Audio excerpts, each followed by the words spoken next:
In the decade following the turn of the millennium, a man named Nikola emerged from the world of numbers and finance.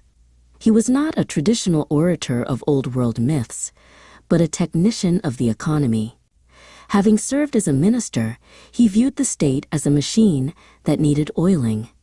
He spoke of flat taxes and foreign investment with a fervor that promised to pull his nation out of the post-transition shadows and into a bright, modern light.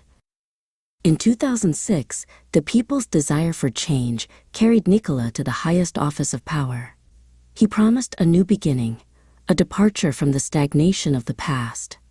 Beside him was his loyal strategist, Borko, who helped craft a message of national renewal. Together, they celebrated a victory that felt like a mandate to reshape the very soul of the country, moving it toward a future defined by efficiency and growth. Nikola's early years were marked by a relentless drive for modernization. He launched global campaigns to invite the world to invest in Macedonia. He transformed the bureaucracy, pushing for a digital and business-friendly environment. In the quiet of his office, he saw himself as the architect of a new middle class, believing that economic stability would be the ultimate shield against the ethnic tensions that had long plagued the region.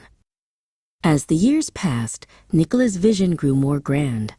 He looked at the capital city, Skopje, and saw a landscape that lacked the monumental grandeur of other European hearts.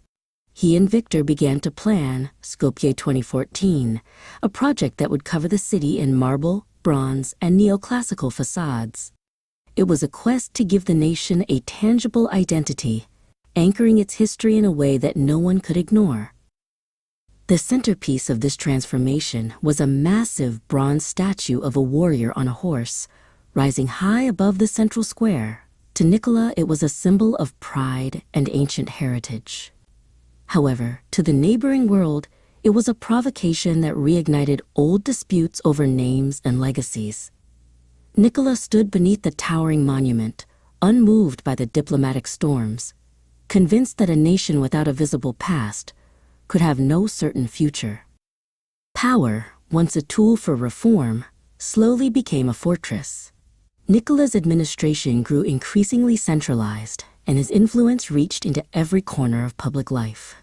He and Borko navigated the complexities of governance, maintaining a tight grip on the narrative. While new highways and schools were built, the air in the capital began to feel heavy with the weight of a singular, unquestioned authority. The turning point arrived in 2015, not through an army, but through a series of recordings. The bombs, as they were called, revealed the inner workings of the state, conversations that hinted at surveillance and control. Nikola found himself in an office that felt smaller than before, facing a tide of public disbelief. The technological tools he had once championed for progress were now being used to expose the secrets of his circle.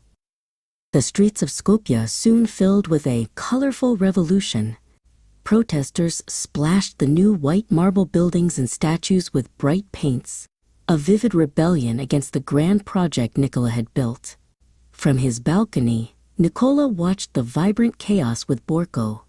The Granite dream was being stained by the very people he claimed to represent, signaling a rift that no new monument could mend. International pressure and internal unrest led to a negotiated exit.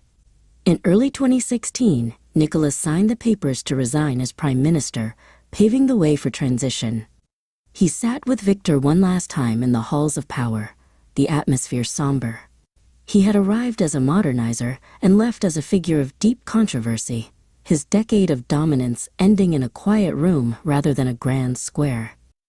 2 years later, the story took a final, dramatic turn. Facing legal consequences at home, Nikola departed his homeland under the cover of night, seeking refuge in a distant capital along the Danube. He walked the streets of a foreign city, a man in exile. Behind him, he left a capital of bronze and stone, a landscape of grand statues that remained as a complicated testament to a decade of ambition, pride, and the heavy cost of power.